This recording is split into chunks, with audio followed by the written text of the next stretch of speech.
नमस्कार. मी पाचगावमधून बोलत आहे. आत्ताच नुकतीच कालच उमेदवारी आमचे माजी पाचगावचे सरपंच आदरणीय सरपंच संग्राम गोपाळ पाटील, आता विद्यमान सरपंच त्यांच्या मिसेस आहेत प्रियंका संग्राम पाटील. गेली मला वाटतं एक आता 5 वर्ष त्यांचा कार्यकाळ आणि आता वहिनींचा मला वाटतं एक 3 वर्ष पूर्ण झाल्यात आणि त्यांचे काम बघता गेली 5 ते 7 वर्षे कामाचा धुमधडाका केलेला आहे. असा एकही व्यक्ती नाही की सरपंचांना कुणी कॉल केला आहे. एक कॉल विशेष सॉल्व म्हणजे संग्राम पाटील, असं त्यांचं काम आहे आणि सर्वांना घेऊन सोबत जाणार आहेत.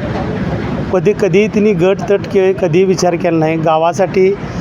गावासाठी राबणारा मुलगा का म्हणतो आहे, कारण आमच्यापेक्षा लहान आहे. आम्ही ज्यावेळी संग्रामला उमेदवारी द्यायची तेव्हा आम्हाला वाटत नव्हतं की संग्राम हा सक्षम येईल, कारण संग्रामने जे 10 वर्षात जे काम केले ते अग्रगण्य काम केलेलं आहे. आणि आमच्या गावाला खरोखर काँग्रेसची उमेदवारी काँग्रेस पक्षातून कुणीही बंडखोरी किंवा कुणीही मागितली नाही. सगळ्यांनी काँग्रेस पक्षातील जेवढे आमचे कार्यकर्ते आम्ही आहे त्यांनी एक नावाने फक्त संग्राम पाटीलच होतं नावाला, बाकी कुणाचाही काही विरोध नव्हता, कारण त्यांचे कामाची पोचपावती चांगली होती.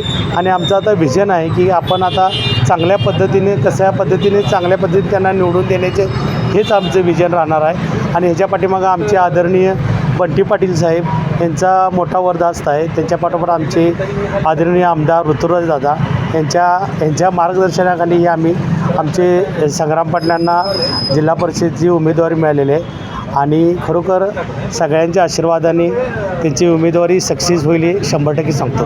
धन्यवाद. हे आहे गोकुळचं श्रीखंड, अगदी जिभेवर रेंगाळणार. जिभेवरच नाही तर मनावरही रेंगाळणार. गोकुळ श्रीखंड, मनावर रेंगाळणार.